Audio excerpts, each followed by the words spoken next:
ball rolling now. If I can have everyone's attention, please. There's still a few people who are still trickling in from breakfast or other parts of the university. But we have started only 10 minutes late, which is pretty good by our standards. We're going to make sure we're on time for the rest of the 3 weeks, however. So please make sure you're a few minutes early to each session. But we will give a bit of leeway for the first session today because I know some of you probably struggled to find the location. So by the end of today, I hope that you will be able to navigate the whole campus because it's pretty big, but it's quite intuitive. Those of you who are giving your names to our JGU volunteers are receiving a bag, and in that bag is your name tag, a campus map, which might give you a bit more of an idea of what's around, as well as the schedule, the course outline, which you've anyway been emailed. I thought we'd start today just by doing a quick round of introductions. I'll introduce the three of us and then hand it over to you guys just to introduce yourself by name, and then please let us know which university you go to and what degree you study and perhaps what year you are in at that university. You need not write that all down, hopefully you can remember that. I'll start with myself. I'm Sean. I'm Australian, but I've been living in India for about 8 years.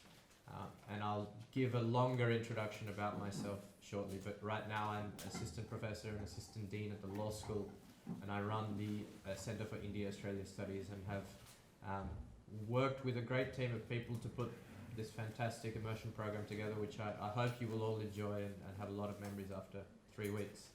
I'll introduce next Professor Murthy, who's a professor. He also runs the Centre for Human Rights at Jindal University, and most importantly, perhaps, is the registrar of OP Jindal Global University here, and he'll be saying a few words about the university shortly. And Professor Kalyani Unkale is the director of the Office of International Affairs and Global Initiatives. The office's name keeps changing, so I have to remember. But she is also associate professor here at the law school and teaches students in a variety of courses, in core subjects and electives as well. And has had a lot to do with, amongst other universities, Murdoch University, and ran a similar program to this a couple of years ago.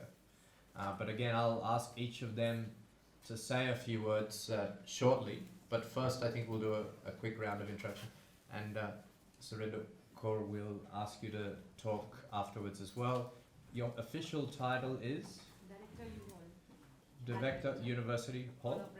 Hall of Residence. So she is responsible for your accommodation and all sort of the student experience around that, and will give you a briefing about your accommodation, who the go-to people are in the context of where you're staying, the wardens and things like that. So today is really an introductory session and a bit of a briefing, but we'll get the ball rolling, I think, on my left, and just an introduction on your name, your university, where you're studying, what you're studying, and maybe what year you're in. Hi everybody, my name is AJ Singh Sahota. I'm from Murdoch University, second year law student. I'm Gabriel, I guess I'm from Murdoch. I'm from Monash and I'm doing my 6th and final year of biomedical law. I'm Lucy from Monash, 4th year of law science. I'm Eva from Monash, I'm doing 5th year arts law. I'm Rita from Monash and I'm doing my 6th year of arts law. Sorry. I'm Jocelyn. Sorry. It's the cold. So I'm Jocelyn. I'm from Monash University in my 4th year of arts law. I'm Alana, I'm from Monash and in 4th year of law. I'm Angie, I go to UNSW and I just finished first year of international studies. Thank you. I'm Akaisha, I'm in my 3rd year of international studies at UNSW. Hi, I'm Ragini. I go to UNSW as well, and I'm in my 3rd year of international studies. Hi, I'm Vicky. I'm in my 5th year of public policy and law at Australian National University. Hey, I'm Sarah. I am in my 2nd year of advanced science arts at UNSW. Hi, I'm Beth. I'm in my 5th year at ANU, studying arts and international relations. Hi, I'm Poppy. I'm in my 4th year of law at Murdoch. I'm Anastasia. I'm studying a double degree in law and arts, and I'm at Murdoch and I'm in my 3rd year. Hi, Hi, I'm Robbie. I'm from ANU. I'm doing Asia Pacific Studies, and this is my last year. Hi, I'm Sophia. I'm also from the ANU. I also do Asia Pacific Studies and International Relations, and I'm in my fourth year. Hi, I'm Kira. I'm also at ANU. I do politics and international security, and this is my third year. Hey guys, my name's Claudia. I do art law at Monash Uni, and I'm currently in my 6th year. Hi guys, I'm Antara. I'm studying science and law at Monash University, and I'm in my 6th year as well. I'm Elise. I'm in my 5th year of Arts and Law at Monash University. Hello, I'm Simon. I'm in 3rd year Development Studies at UNSW. Hi, I'm Lucy. I'm in my 2nd year of Law and International Security at ANU. Hi, I'm Danielle. I'm in my 3rd year of International Studies at UNSW.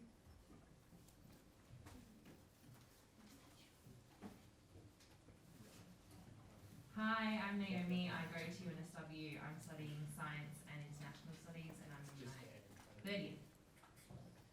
Hi, I'm Maddie. I go to UNSW.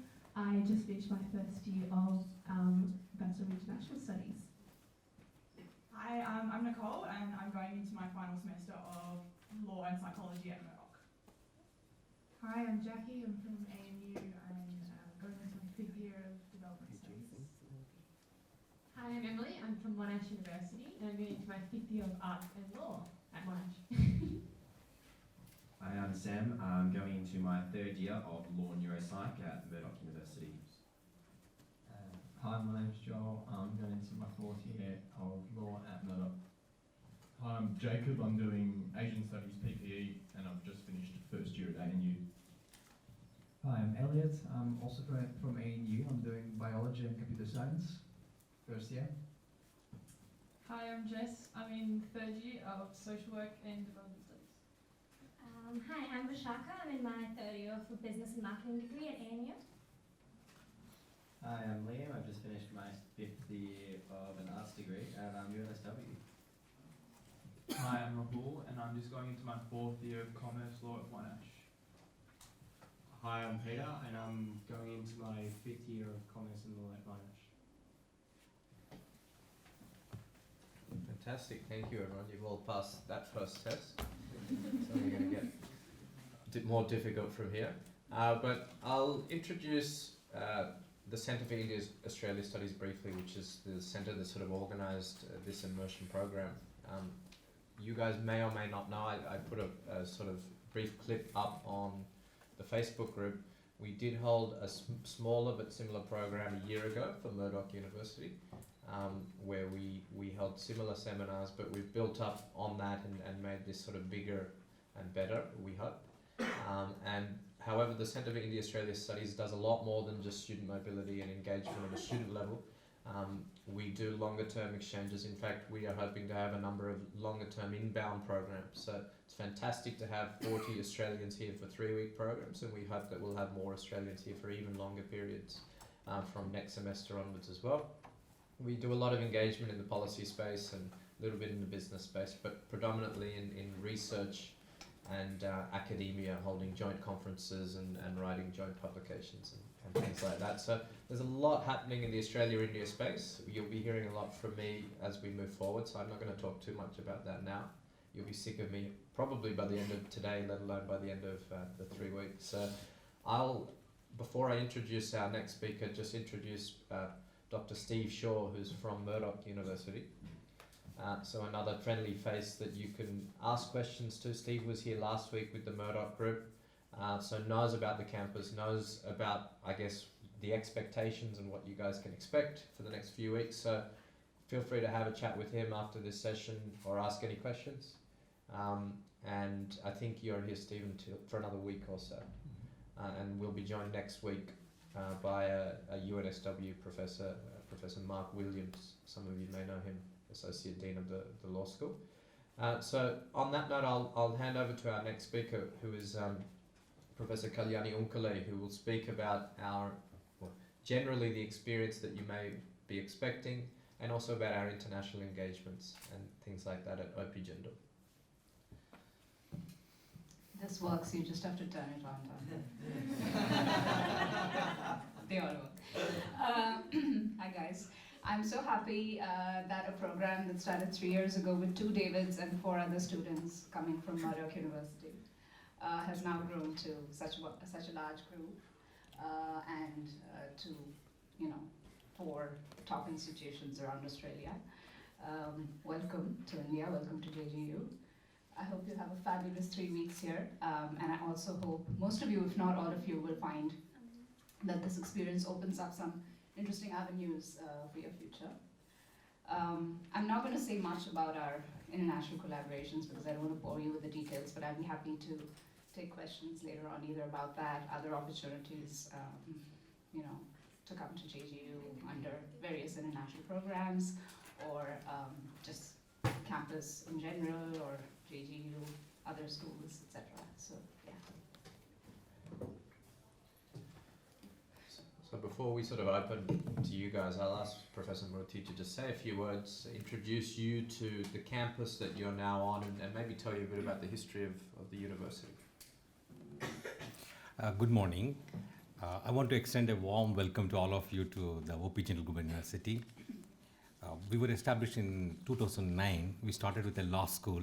Today we have 8 schools dealing with law, business, international affairs, public policy, liberal arts, journalism, architecture, and the latest school is the School of Banking and Finance.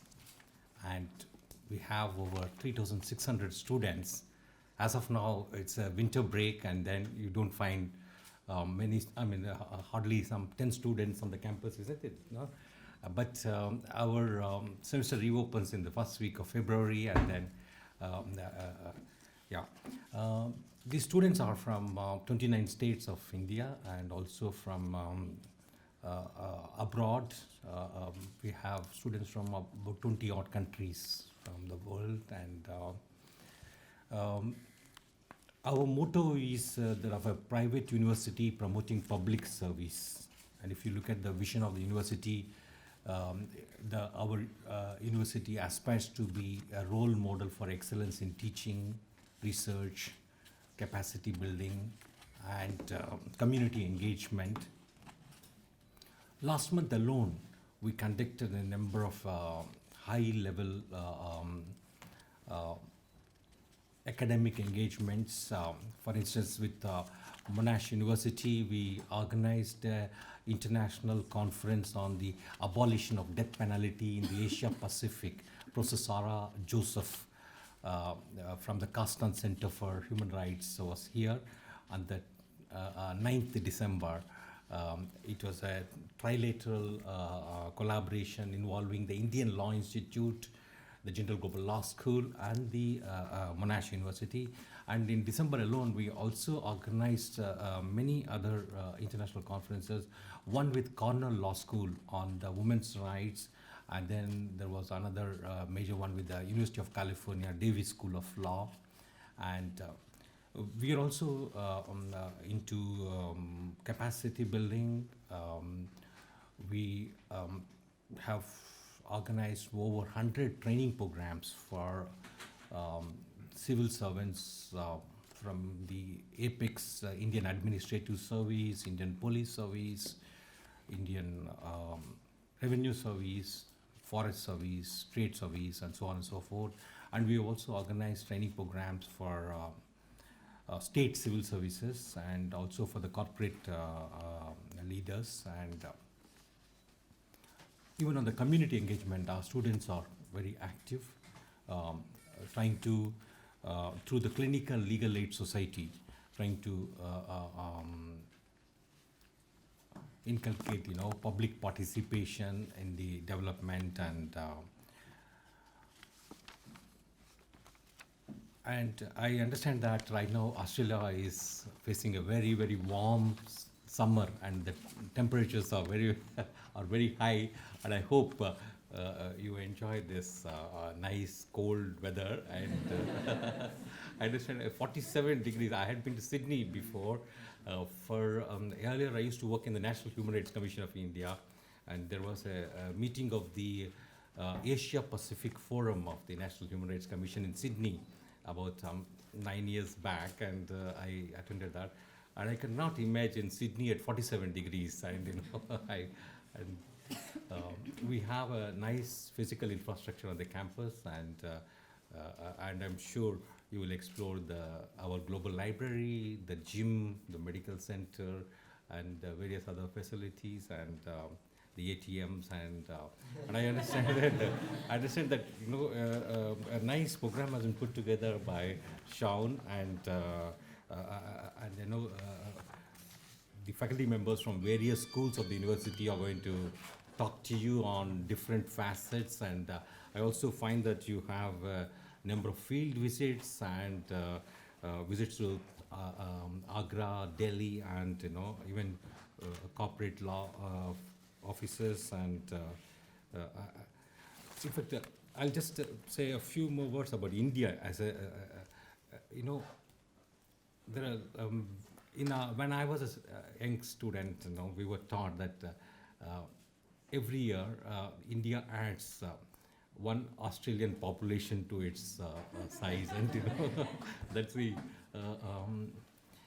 and if you look at we are a very diverse country, and we celebrate our diversity. If you see the number of religions that are there, India, the Hinduism, Buddhism, Jainism, and Christianity, Islam, and it's a mind-boggling diversity. And in terms of languages, again, and in terms of dialects spoken, the number over 4,000. And in terms of there are many other this thing, and but it's a kind of remarkable that though there have been many turmoils in our neighborhood, like transition to, let's say, military dictatorship, and then back, and conflicts, etc. Our constitutional framework and setup has been able to withstand, and it has been and flourish, and I find a lot of interesting parallels between India and Australia. We are also blessed with a very vibrant media.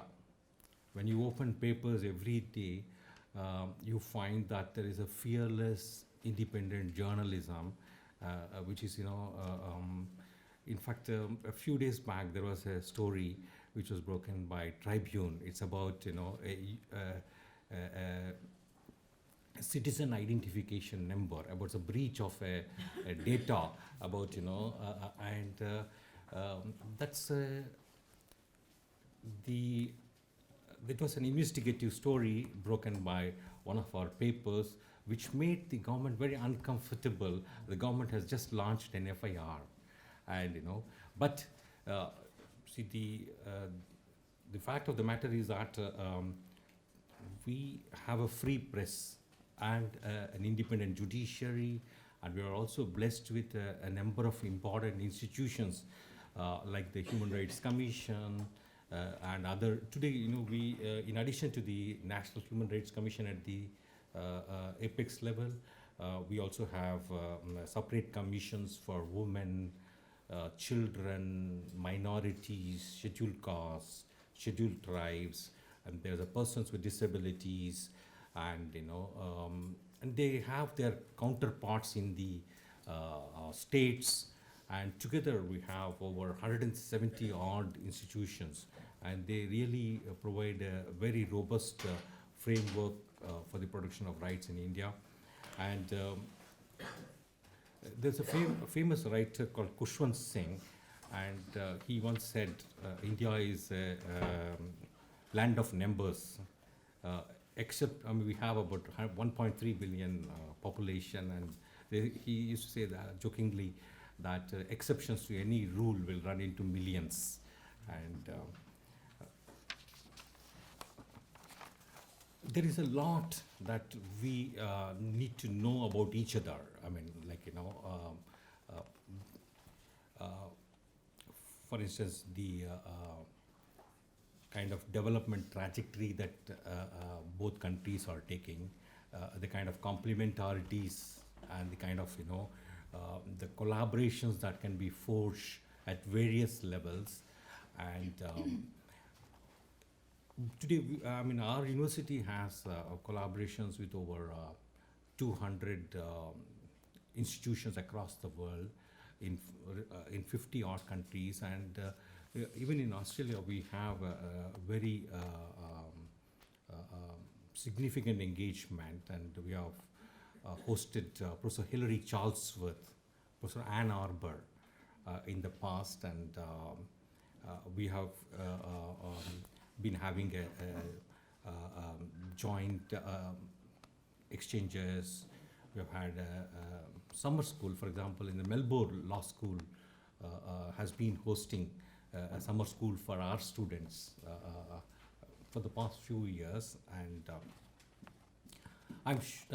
in fact, during your stay here, you will have an opportunity to get exposed to the culture and other aspects, and I have requested our the director of the U-Hall, Mr. Surinder Kaur, to organize a bonfire. It's called Lodi. It's a traditional Punjabi festival, and it's a kind of harvest festival on the 13th of this month, and near the flag area. Every year we celebrate, and I request all of you to join the Lodi celebrations and get a deep insight into the Indian life, and it's with the drums, bonfire, and there is a religious and there's a festive angle to it, and I find that you're going to be there for the Republic Day celebrations as well. We have one of the tallest flags. In fact, our university has a great and close association with the national flag. Our Chancellor, Mr. Naveen Jindal, fought a case in the Supreme Court of India. In fact, he went to the University of Texas at Dallas, and he saw many Americans hosting huge flags, and when he came back, he tried to do a similar thing, but India had a flag code. It was an archaic flag code which prevented, citizens from flying it, and so he was threatened with arrest and prosecution. Then he fought a long battle in the Supreme Court of India on the right to fly national flag, and he won it. And today anybody can fly it, and then he fought a second case on the right to fly the national flag even in the evening, dark time, night time. Otherwise, at 6 p.m. in the time, at the dusk, it is supposed to be brought down if a particular fashion, and then again hoisted in the next morning. So we are planning to get a dignitary, and so this year, India is going to host about 11 ASEAN heads of state, which is going to be unique. In fact, every year it is one head of state, either from one of the developing countries or developed countries, who is the chief guest. But this year it's going to be different, and it's going to be not one, but all the ASEAN heads of state will be the guests of honor at the main Republic Day parade in New Delhi, and where there is all our the cultural extravaganza or the military hardware and other things will be on parade, and we have a small function at our campus, and I request all of you to join that. And with these few words, I again extend a warm welcome to all of you, and I hope you will find this 3-week stay very productive, and you get a deep exposure and gain a very interesting perspective about India, its people, and its institutions. Thank you.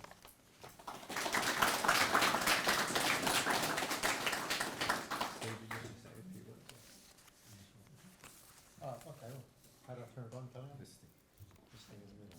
Yeah. Okay, well, from a Murdoch perspective, welcome to India. I attended the second iteration of this course last year, and the feedback from my students was absolutely fantastic. The cultural activities that they have for you here are really, really good, and I know you have one free weekend, and I encourage you to get out and do a bit of travel on that weekend South India on your own. I'll just be here through till about Friday. My own students, of course, but if any of you need to talk about anything or want any help with anything, do please make an effort to come and see me. Thanks. There are several interesting getaways.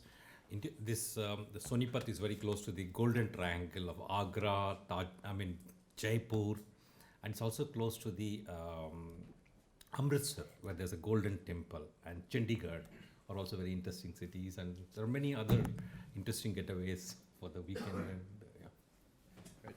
Yeah, we'll talk about your free weekend. We'll in fact go through the schedule a bit later after we do a round of questions if you guys have any. But before we do that, if we might do a quick briefing on accommodation and well, I guess get a general sense of the university hall experience, and then if you guys have questions on that, we can throw them in as well. So Surinderji, if you wouldn't mind.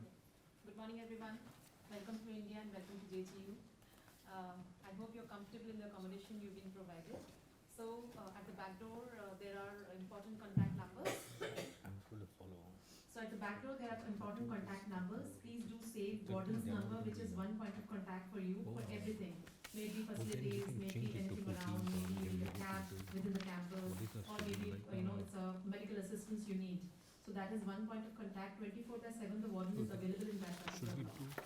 So if you feel more cold and you want to have more heaters or maybe the comforters, please do request your warden. They will provide you one. And there's a list of do's and don'ts. It's a smoke-free campus, so we don't encourage smoking on campus. And there are other rules and regulations which are there in the list of do's and don'ts. So please adhere to the rules and regulations of the JGU. And I extend a comfortable stay for all of you. Thank you so much. If you have any question to me, I'll be happy to answer. So maybe not now. Later. So do you guys have any questions about the university, about whatever we've spoken about until now? Surinderji's office, by the way, is just next to the gym, if you guys hadn't found it already. But do you have any questions of Professor Murthy or Kalyani while they are here? I was wondering if we can use the gym and library, and if so, at what times? The gym is open from morning 6 a.m. till about 10 p.m. in the night, and I don't know whether during this winter break there's slightly restricted timing, but it's it's open from 6 a.m. to 10 p.m. But the library maybe from 9 a.m. to 5 p.m. During the semester, it works over extended period, but now that most students are not on the campus, there is a 9 to 5 schedule is there. You should be able to get into the library without any card. Okay. And just browse. And can we use And you have our IT, I suppose, has given you the Wi-Fi particulars, and there's access to many databases, which from the moment you go across to the library website, you will also find the access to the databases which were subscribed by the university, and which includes the legal and other databases. How do we sign in? I had to go last night, but we don't have credentials for Jindak. So maybe that's a question, not for Murthy, but I'll ask Drubo, who's snuck out, I think, to liaise with IT and library, and maybe get a heads up on that. But certainly the gym will be open, and even if the library is closed, just near the library is the global reading room where you can sit with your laptops and work as well. And I think this room will be open till 10 p.m. almost every night. You guys will have a lot of free time. It's pretty hectic schedule, so you need not be doing stuff the whole time. You can have a bit of time out, but we'll have board games here. There's a student common room with a pool table and carom board and foosball, and there's plenty of stuff to do around. So, but again, we'll talk about that stuff a little bit later. Thanks for noting the library things. I'll look into it. I'm told that Davos, there's a major meeting which is going to start, and it's going to be starting with yoga and also Indian cuisine. And I hope you will also explore the Indian food during your period here. And we have some interesting food outlets outside the campus and maybe in another 20 kilometers proximity from here. And I find that you are going to one of them in a few days. Yeah, more on that later. Yeah. Any other questions? How similar is your legal system to Australia and the UK? Like, do your students go on to practice in other countries with law?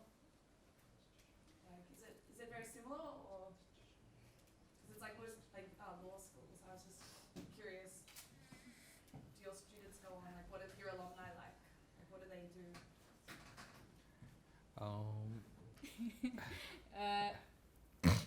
Well, the systems do have similarities. I think the understanding of law in India is quite different and complex and diverse of what law is. I think in terms of legal system, I would say there are many subsystems rather than just the formal constitutional system. All of them exist, not necessarily, one in place of each other, but often at the same time. In terms of what our students go on to do, yes, some of our students leave us a year early and enter the US JD, from where they are qualified to practice in the US. Some of them who go to the UK do the conversion years and then go on to practice there.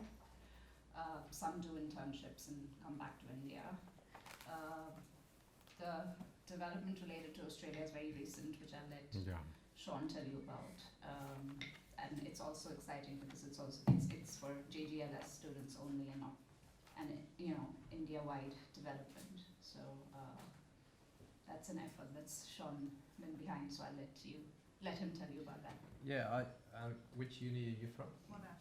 Yes, we've got an hour-and-a-half session on a comparison between Indian and Australian legal systems straight up to this, so I won't steal my own thunder now.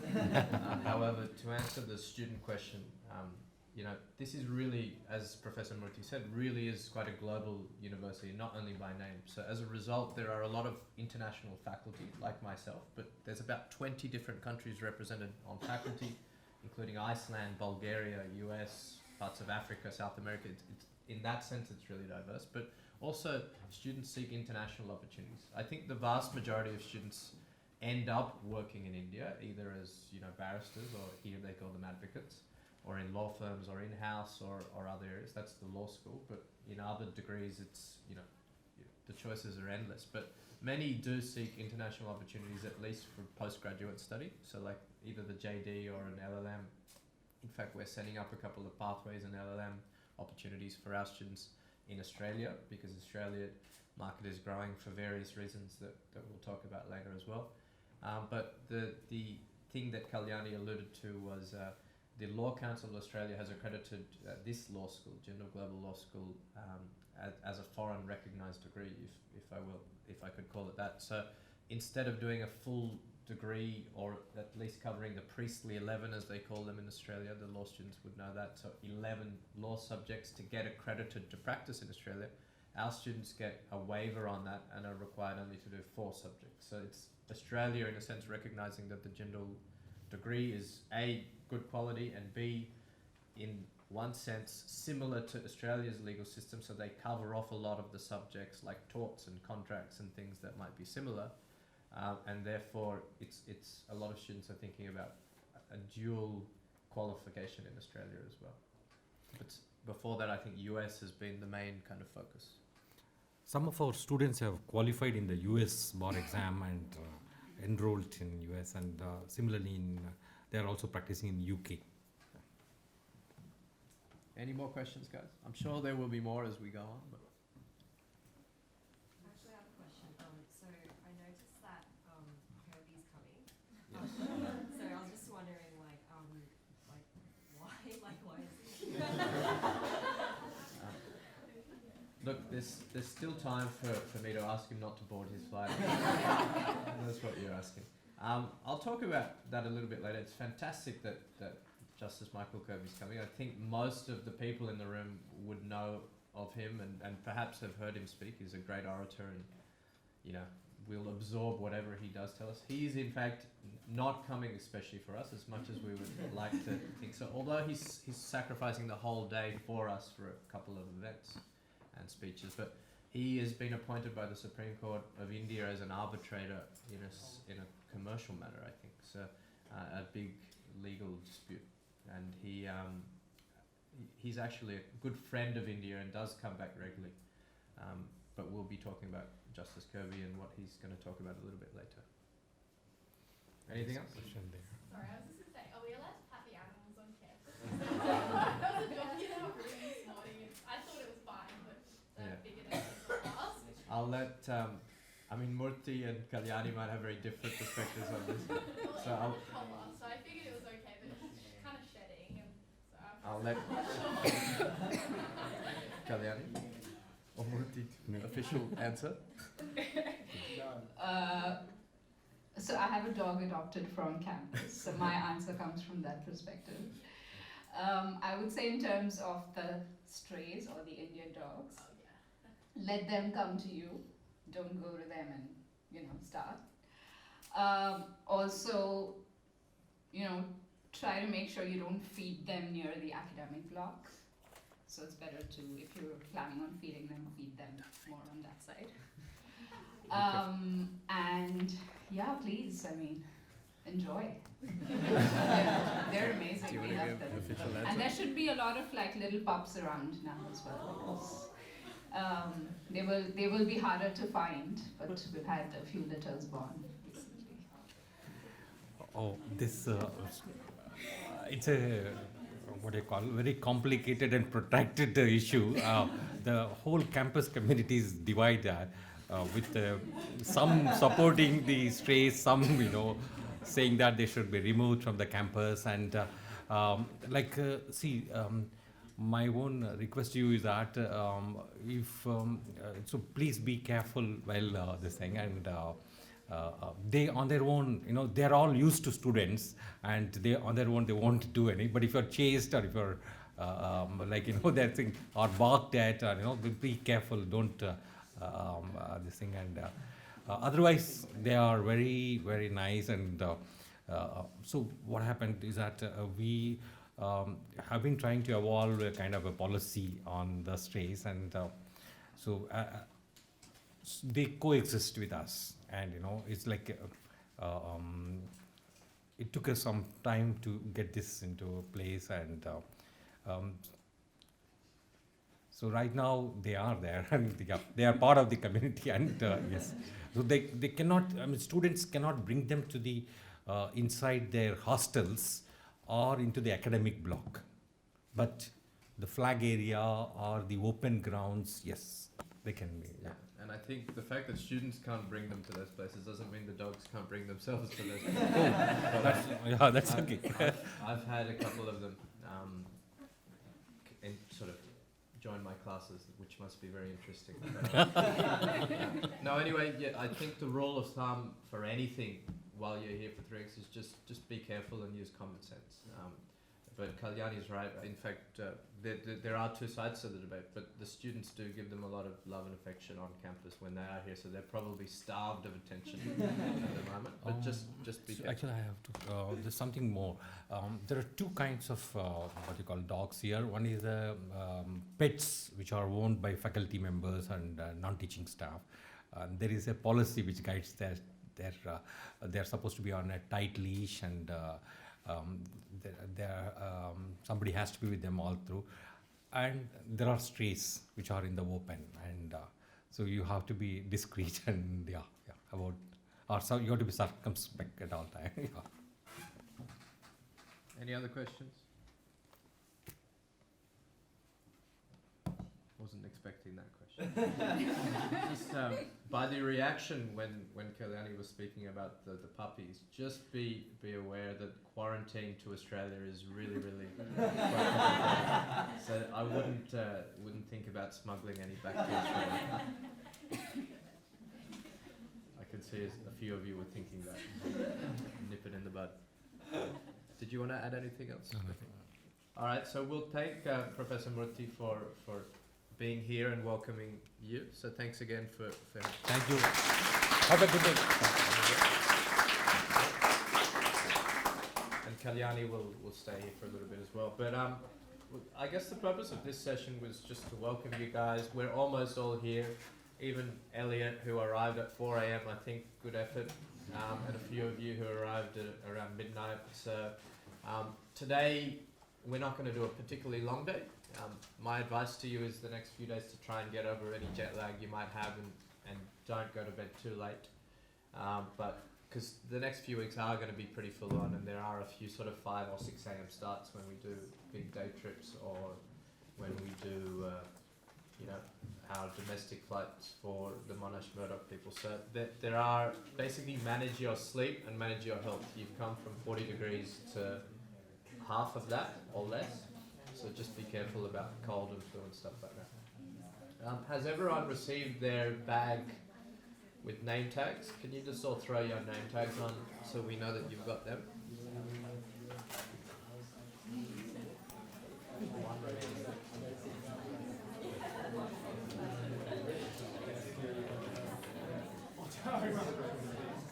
I think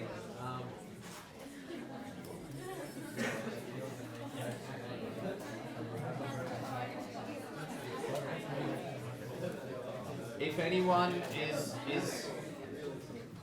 is unhappy about the way their name is spelt or written, just please let one of the volunteers here know, and they'll get it revised for you. Can you just put your hand up if you are?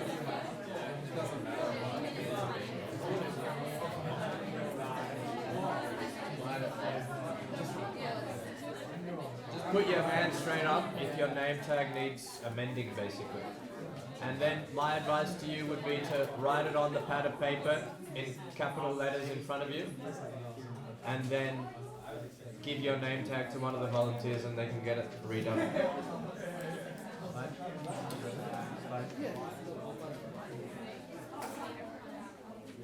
Because there were mistakes. So that's right. Great. We've got it here, Gabriel. You had an alternate spelling put up. I saw it and corrected it. So go around and give it.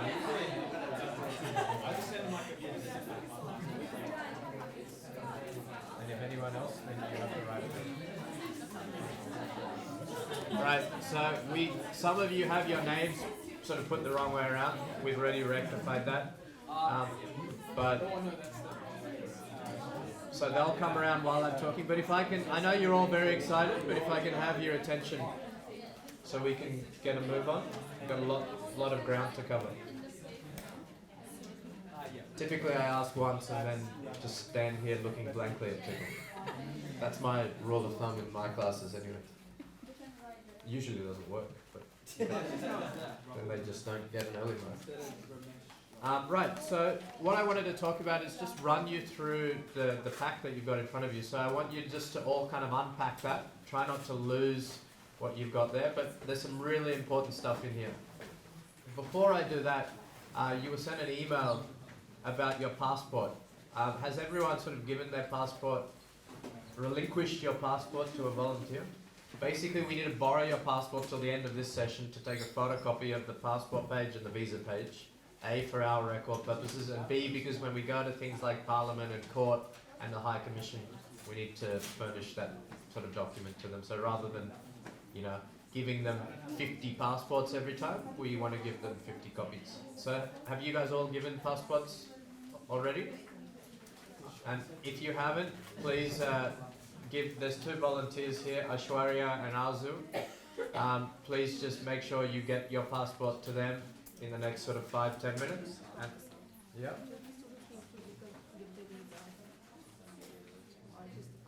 It's a good question. If you've got an e-visa, for OCIs, we can just take a copy of the OCI. There's only 3 OCIs. Just give the passport and the OCI book as well. It's fine. It means overseas citizen of India, for FYI. Right. So back to the things in front of you. You guys have a schedule. I'll go through what's in there. Pen, paper, name tag. Your schedule is there. Now there are 3 different schedules, right? So don't necessarily look at the person next to you, unless they're the same university, and expect it to be the same. ANU, UNSW have separate programs, although they are very similar. The main difference is ANU have a couple of sort of language classes built in, and they have a couple of elective options towards the end. Monash Murdoch have the same schedule. But broadly speaking, UNSW, ANU, and Monash Murdoch are kind of 2 separate streams. So you'll be doing things quite similar to each other, if that makes sense, and you'll see that if you compare the schedules. We'll run through broadly what the common things in the itinerary are very shortly, but the other documents in your program are a course outline. Now we've done this so that you guys get a sense of what seminars are, or what you can expect in each seminar. Number 1, there's a brief abstract or overview in each thing, and number 2, there's also a reading list. Now we don't expect you to read all the readings. They're not prescribed readings, they're recommended readings. So if you want to log online to see them, have you guys, I remember Druba and I sent you a long email of things to pack and what to expect. Do you remember that email? In that email was a link, and on that link, if you click on it, is basically downloaded versions of almost all the articles and readings. So if you haven't already, it's actually a good idea to maybe look through your itinerary, your schedule, find out what readings you want to do, and maybe just have a quick look at them before the seminars.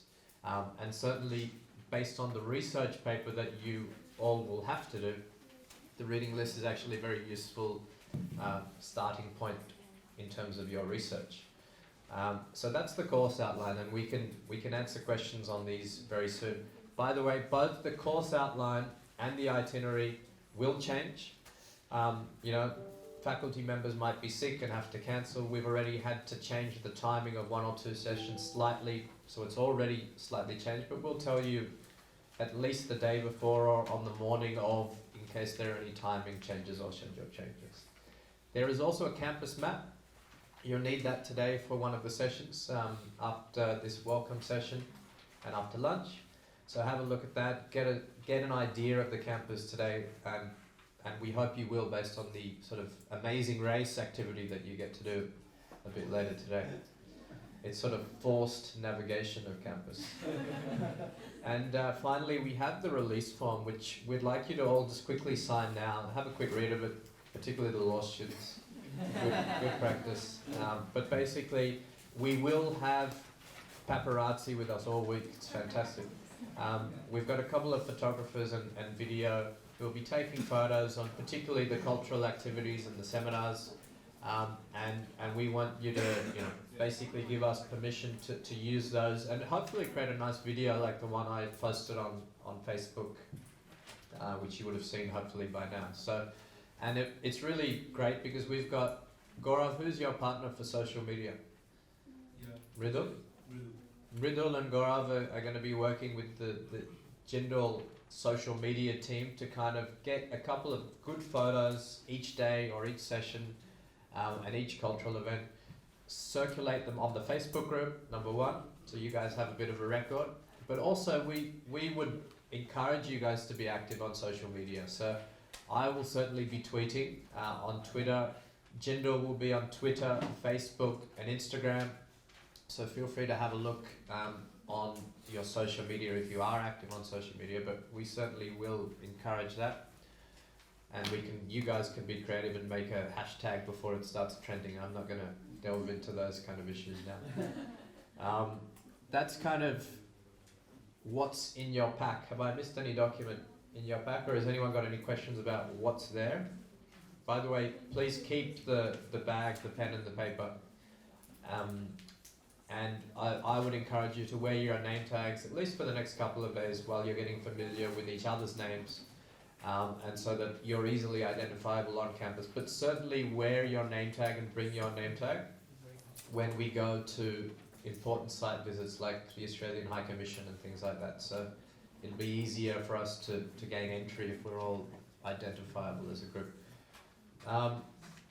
Before I go any further, I can see there's about 6 or 7 Jindal volunteers in the room, so I might ask them to stand up and introduce themselves.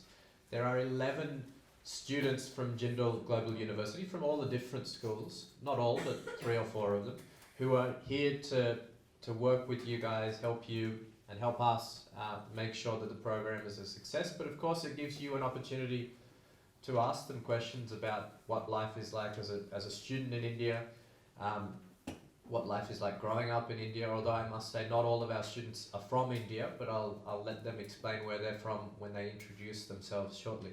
So if I can ask you guys just to tell us, this is the students from Jindal, what is your name, what are you studying, and where are you from? That's about it. Gaurav, you can start up the back. Hi, my name is Gaurav and I am from India and I study in Jindal Global Law School, JGLS. Yeah, I'm in second year of my LLB and it's a 3-year program. And so I'm available in campus if anybody wants help or something.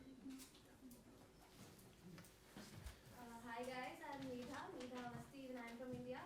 Even I'm doing LLB and I'm going here. I will be the volunteer for Monash and Modoc group. So anyone who needs help, you contact me with a session or anything. Thank you. Okay, so my name is Mridul and I am in my second year of law school, pursuing BA LLB 5 years program from Jindal itself. I am from India and anyone need help, please let me know. Thank you. Hi, I'm Sonam from Tibet and doing my master in public policy first year. So I will be here 24/7 available. In the name of Almighty Allah, this is Arzu. I'm from Afghanistan and I'm doing my MA here in public policy, second year. And I am happy to work with you. And anyone need any help, I will be here. Thank you. Hello everyone, my name is Ashwarya. I'm a first year student. I'm doing BA Global Affairs and I'm from Jindal School of International Affairs. And I basically belong from Patna, Bihar, which is the northern part of India. And if anyone needs help, just contact me. Thank you. Thanks guys. A lot of offers for assistance and help and they're genuine as well. So all of the volunteers will be staying on campus in different sort of housing areas. So I think most of the female students are with you guys in the same building, SH4, but the boys are sort of scattered around the place in the rooms that they're normally in. But you know, feel free to ask them any questions. Of course, Dhruva and myself are here. I don't know if you guys have all met Dhruva, but he was sitting here at the beginning of the session. But you will meet him. You've all received emails from him, I think, until now. So myself, Dhruva, and any of these volunteers, as well as Kalyani and any faculty here, by the way, are happy to answer any questions or help. Yeah. So please feel free to approach any of us if you've got any concerns or any worries. We don't want you guys to be uncomfortable, and if there's any concerns, better to sort of approach us sooner rather than later. By the way, this session should be interactive because I've still got 3 more hours of lectures to go. But if you've got any questions, just shoot your hand up or shout out. Half of you have microphones, the other half can speak loud enough anyway. So, are there any questions until now before we get to kind of running through the schedule? Just make sure you've filled out that release form. I think Ashwarya is going to come around and collect it as well. There are another 5 or 6 volunteers who are not in this room. Some of them are kind of setting up for the next sessions. Others are probably setting up for something else. And there's one other student who's not here at the moment, but she'll be here a little bit later. I think for the name tags, a few of you still need them to be corrected, but they'll be rectified today anyway. So we'll manage that. Now, let's just sort of turn to the schedule because I want to run through your schedules with you in your sort of separate groups a little bit later today. But I just wanted to point out a few kind of common features. And it's important that you guys know, I guess, the dress code, for want of a better word. You're all fine now. we really don't care what you wear on campus as long as you're comfortable and I would say warm. That's completely up to you. But there are certain times where, particularly when we're off the campus, that you kind of dress in a culturally appropriate fashion, I would say, which I think is fine in this time of year anyway, because you're all rugged up, so that shouldn't be a problem. But when we visit law firms, when we go to a court, when we go to the High Commission, we should dress up as if we're kind of a business formal kind of setup. So that's, I'm not going to talk too much on it. If you've got any questions about when you should worry about what you're wearing, just ask us that morning so you can prepare for it. But certainly this Friday afternoon we're going to the Australian High Commission, so make sure you sort of put on, I wouldn't necessarily put on a full business suit, but maybe just sort of from a boy's perspective, a business shirt and pants, and for you girls something warm and business-like is fine. So that's not incredibly important, but when we go to court we should probably dress quite formally as well, and make sure our attire is not casual. Basically, we're not really going anywhere like a black tie dinner that we've got to worry about. So if you've got any questions on that, just ask. It's not really something to worry about all that much, but certainly on campus is pretty casual. When we're going to Taj and travelling Delhi, it's also just pretty casual and informal as long as you're warm. And certainly when we're doing those big day trips, wear closed shoes and something that you're comfortable walking around in. My Fitbit will get a workout on those days, I'm sure. And the Murdoch Monash people, when we're going to the steel plant, you'll need closed shoes anyway, so just make sure you're across that. We'll talk about that separately in your session. So just, if you turn to the front page of or the inner front page of your schedule, I'll run through the common sessions so you guys get a sense of when you're together and where you'll be. But before we do this, you all know that this is now the Big Bang conference room. Does anyone know why it's called that? I was just telling a small group, but not everyone knows. So who was in the small group? So why is it called that? It was the first ever room that was built when the unit started, where it all began. Sounds like it, yeah. There's a description outside the room with kind of a story, but that's right, Kelly. This is where it all began? This is where it all began. In 2008, late 2008, early 2009. This was the Vice Chancellor's office, the faculty offices, the admin offices, the admissions room, all of it was right here. And the rest of the building was coming up around it. It was not, we used to call it the T1 conference room, but it was termed the Big Bang conference room about over a year ago. And I've also, someone asked me if we have similar conference rooms in other parts of the academic block, and said that we do. But these guys will probably be, you guys will probably be in this one and the one on T3, T2, third floor. Yeah, which leads me to my next point. What in the world is all this T1, T2 business? So, Big Bang Room, you know where this is. I think Monash Murdoch will be here a lot. ANU, UNSW will be in T2 Global Conference Room. So I'll explain what that means. We are right now in, picture it like an airport. This is how it was explained to me. Terminal 1, Terminal 2, Terminal 3. You can T1, T2, T3. We're kind of in T1 now, which is this third of the academic block. If you move that way, you hit T2, whereas the library is there, the Vice Chancellor's office is there, and importantly for you guys, the T2 Global Conference Room is there. So T2 is this side of us, and on the top floor is T2 Global Conference Room. So whenever you see that in your schedule, that's where that is. Of course, if you get lost, just reach out to one of us or the volunteers, of course, as well. Now, T3, logically, is again one more step that way. So that's where the mess hall is, and a lot of the other classrooms and things like that. So it's quite logical. If you get lost, just work on that basis. You've got a campus map, but I don't think the campus map is that helpful in terms of within the academic block. Because trust me, I've been here almost 2 years, I think now, and I still get lost on this campus because sometimes the numbering of the classrooms just defies logic, I think. For example, we're in classroom 10 on one of the days next week, and we literally had to send a couple of the volunteers out on Friday to find where classroom 10 is, so that they can show you a little bit later. But basically, we don't expect you to know where all the numbered classrooms are. Know where the Big Bang room is, this one, and the T2 Global Conference Room. T10 you can worry about later. It's in what we call the mezzanine floor, which makes it a bit difficult. But we have the lifts. You've got ground floor, first floor, second floor is where we're on now, third floor, whereas the library and the global conference room, and fourth floor, library and global reading room, where you can read, pull out your laptops, and you'll see a lot of flags and things in that room, and a big UN symbol.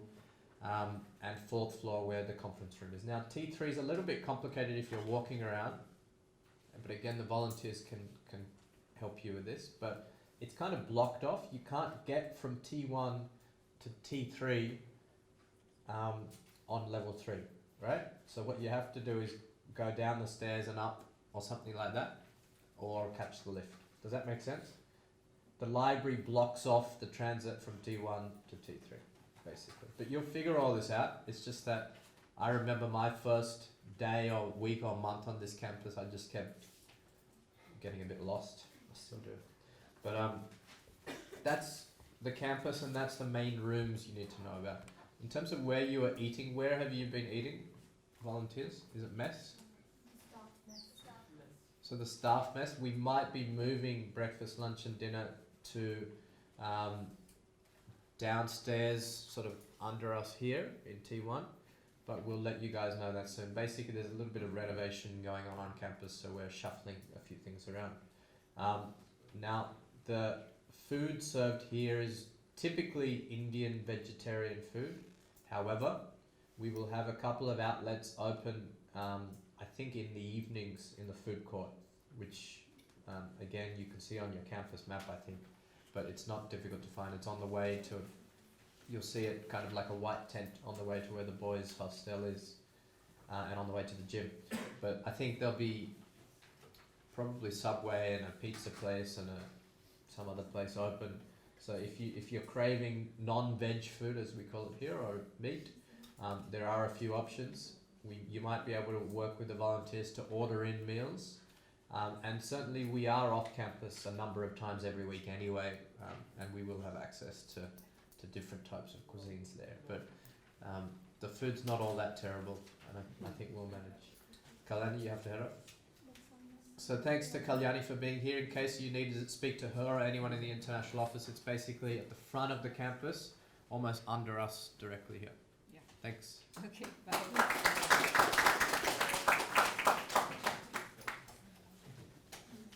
Right, so we're up to day 1 on the schedule still.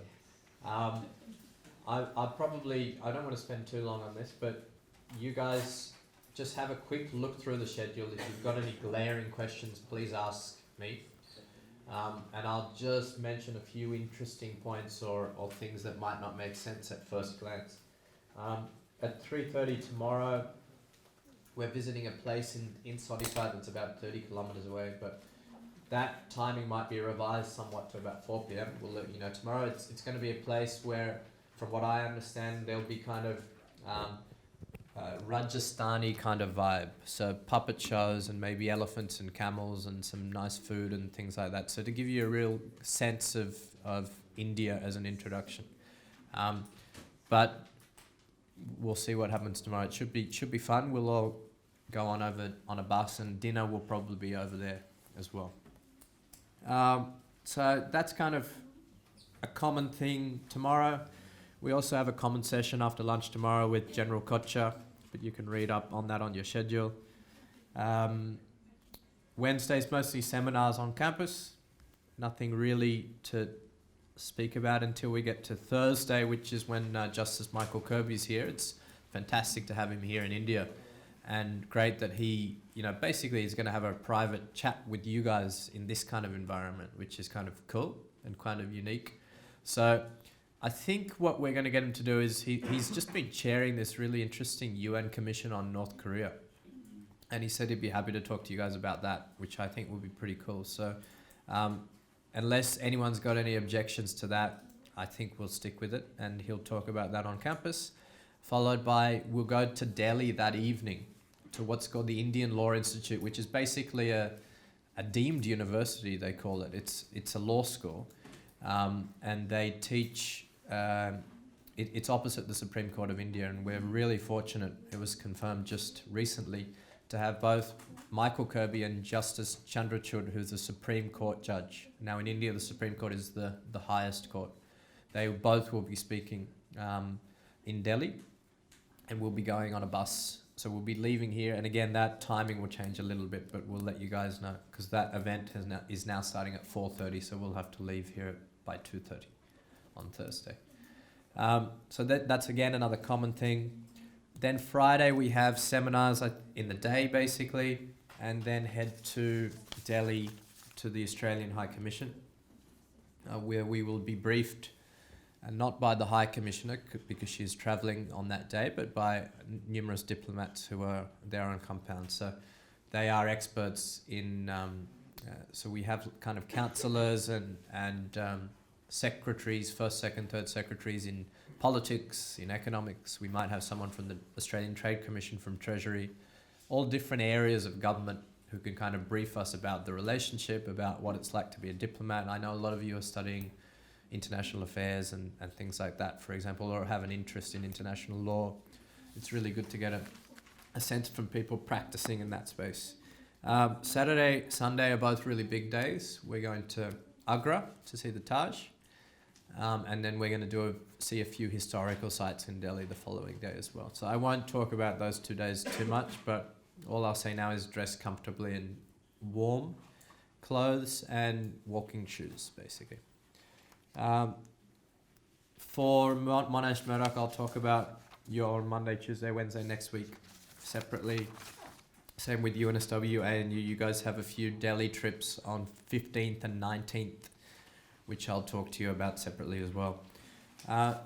I don't want to dwell too much on any of the other issues. There's a trip to Tibet House towards the end on 25th, and on 26th we have a really interesting kind of common theme with India, in that we both share the same national day on 26th of January. So we'll be raising the Indian flag in an official ceremony where we've got our massive big flagpole over on my left, which you guys can see out the window when the windows are open. And we'll be raising the Australian flag as well on a much smaller flagpole, but it'll be a nice ceremony nonetheless. Are there any questions on the schedule? After 26, after we do reflections and have a kind of closing seminar, and we'll get you guys to do a quick soundbite like you would have seen on that Facebook video that I uploaded on the last day. After that's done, so a few hours after lunch, we kind of wrap up the formal proceedings. We'll have a dinner here, but some of you have indicated you would like to leave that night. Some of you have indicated you'd like to leave the next day. So we'll organize transits back to Delhi or the airport. And we don't have to worry about that right now. In between, of course, is the free time weekend that Steve and others have alluded to. You have Saturday and Sunday completely off. You guys are all adults. We're happy for you to organize, wherever you want to go. Our suggestion, however, is that you do travel in groups and that you do let us know in advance where you're going and provide us with contact numbers. That's all we ask for that trip. I'm happy to organize for our travel desk representative Ranjit to come and kind of brief you about potential options, but Professor Murthy gave some really great ideas like the Golden Temple and Jaipur. I think a few of you have just come from Jaipur as well, but there's quite a few places you can get to, and they're nice day trips, let alone 2-day trips. Some of you might just want to hang around here, some of you might just want to see some sights in Delhi. So we're completely cool with whatever you pick that you'd like to do on that free time. You might want to stay here and get some work done, that's also fine. But we would encourage you to sort of get out and see another part of Delhi or North India that you otherwise wouldn't. Any questions so far? Question about attendance. Yeah. So how does it work in terms of the 10%? Oh, look, you'll just turn up and you'll get the marks, basically. Is there like a requirement as to like a minimum or like? Yeah, we normally say 75% attendance requirement. So, look, from an assessment perspective, you guys, some of the unis have different assessments in the way you do it, but it's not going to be rocket surgery, as I say to most students, and they don't get it. But anyway, you guys should be. It's basically pass-fail, right, for most of you. So, make sure you attend, participate. Your reflection piece is not really going to be hard work. It's just, my advice would be maybe jot down some notes each day, and you'll smash a reflection piece out pretty quickly. If it's fresh in your mind and you do it straight at the end, it'll be fine. The research paper might require a little bit of extra work, but again, if you listen to a seminar from one of our faculty members or a guest lecture that really resonates and sort of appeals to you, just write on that. It's not a particularly long research paper, and the benefit of doing something here is you'll have access to a bit more resources here than you would back home. I think the deadlines are either in your course outline or they will be referred to you later. I don't know that we've set all the deadlines with your partners because they do vary, but we don't want to have to fail anyone.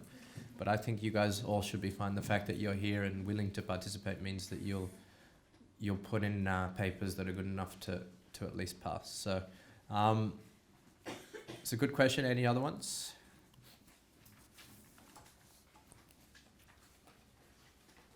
Here's Dhruva, by the way. Hi. Yeah.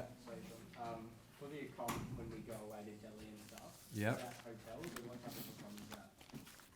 Oh, there'll be day trips, so we'll go and come. Back? Yeah. But what about Kindle still? Yeah, that will be. So I'll talk to you guys about that in our session. Yeah. Yeah, but you'll need to pack a little bag for that for a couple of days. Thanks. Yeah. I think that was on that. Did you say something about a domestic flight? Yeah, we'll talk about that for Monash Murdoch. Yeah.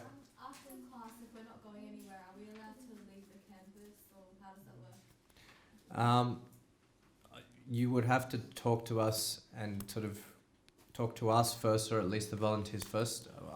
I'm generally okay with it, but just keep us in the loop. The reason I say not always is because Sonipat itself is not the best area per se. You're extremely safe on campus. There's nothing that's going to happen on campus, but you can't walk around at night, for example, outside of campus. It's an absolute no-no. That being said, in fact, we would rather students or any of you guys not go out at night. So if you were going to go out, if class finished at 3:30, you could maybe go to Sonipat for an hour or two, but we would probably recommend that you don't go out at night, even if there is free time. So if you do need food or something from off campus, it can be ordered onto campus as well. Does that make sense? Any other questions? Yeah. On one of the emails it said that the university would help us organise an Indian SIM to be able to Yeah. Dhruva? Yeah, we'll try and organize probably sometime during the day. Yeah, I think, is there a Vodafone representative coming today? Yeah, we're aiming to get a Vodafone rep. I think a number of you have Indian SIMs. You don't need an Indian SIM if you don't want one. Some of you have a roaming package that you're on. You pay like $50, I don't know what it is, and you kind of get roaming. Some of you might want an Indian SIM, and we'll try and organize it. I think for $30 or $40, 15,000 or 2,000 rupees, you'll get a prepaid SIM for the 3 weeks, and you kind of can use your credit till it runs out, kind of thing. That's the plan, right? So that's yeah. Also a separate question. Yeah. Would I be able, like, for unit study students, would I be able to join some of the Hindi classes at all, like just sit in on those, or can we not swap classes at all? If you're interested, just let Dhruva know today. We'll have to check in terms of capacity for the teacher and stuff like that. Yeah.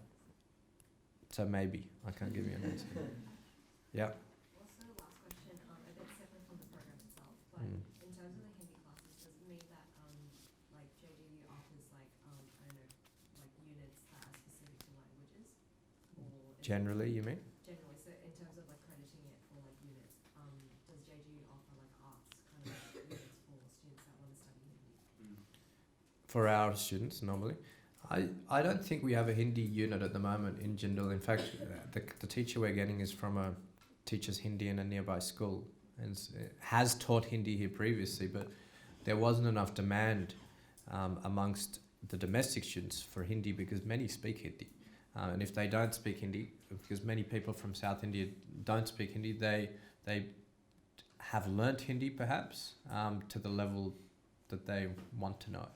And one doesn't need it in certain professions anyway. The language of the law is in English. So certainly the demand for Hindi as a unit in arts was not there to warrant a subject, as to my knowledge anyway. So there are plenty of other languages taught for credit on campus: French, Spanish, Mandarin, and a few others. So of course English is taught, but that's sort of English literature and other things. So this campus, by the way, I don't know if Murthy mentioned, but it's basically English medium. So we have people from, there's 27 states in India.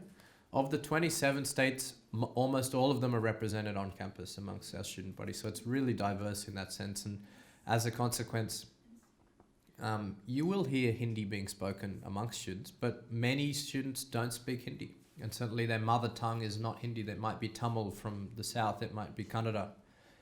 They might be from, all different parts of India, and their Hindi sort of language skills might not be fantastic. As you can already see, we have students even in the volunteer base here from Tibet, from Afghanistan. And obviously languages are very different on campus. But that's not uncommon in Australia as well, where there are a lot of international students. That's the kind of difference in Oz. Anyway, I digress a little bit from the question. But any other questions? Dhruva, how are we going on the photocopying of the passports and visas? It's done? Oh, we need to get that done. So if I don't have it for you by the end of this session, we'll get it to you. You've got another session with me today, so we'll get them back to you today. Thanks. So Dhruva is another friendly face on campus. As I said, he's emailed all of you. If you've got any issues, give him a call. You've got his contact details in your email. Has everyone sort of figured out Wi-Fi by now on all your devices? It's not an issue? Dhruva, there was a question about login for the library and things like that. So we just need to figure that out. Yeah, actually, the moment you texted me, I shared the email. Great. Just trying to sort it. Okay. Good. So was there another question here? Yeah. How many students go To JGU. JGU is a good short form. There's over 3,000 now. The reason I can't give you an exact figure is because, what did Murthy say? 8 years ago we had 100 people, right? 100 students. Every year this place just grows phenomenally. So when I started 18 months, 2 years ago, we had like 2,400 students, and now it's about 3,400, which, doesn't sound like a huge number, but that's a significant percentage increase, right? All fully residential. They all live on campus. There are a few kind of post-grad executive options that are done through Delhi. We have a small Delhi, not campus, but there's a small Delhi facility for teaching there as well. So, a lot of students. Most of the students are in the law school. I think there's about 450 now undergraduate law students every year. So over the 5-year kind of thing. Plus there's a 3-year graduate law degree. But of course, as Professor Murthy said, there's 7 different schools on the campus. So you will be lectured by, I think, people from nearly all the different schools. Professors from media and communications, from international affairs, government, public policy. Most of the deans, I think, are lecturing you guys in the next 3 weeks. So it's really good exposure to, I guess, the Indian academic world, and most of these guys have done some really cool policy work or practical work as well. So, anything else? How are we going for time? Right on time. Hang back, ask questions. if you guys have any concerns that you don't want to raise sort of publicly, just come and approach me or Dhruva or the volunteers separately. We have what's next on the list for you guys. So we're breaking into two now. We have Monash. Where are you guys? We have a half an hour break, and then we are coming back here. ANU and UNSW. You guys are on a tour / amazing race, I think. So get your maps ready. Has everyone handed their release, media release in? Where is it? Have you got that one-page form? Have you?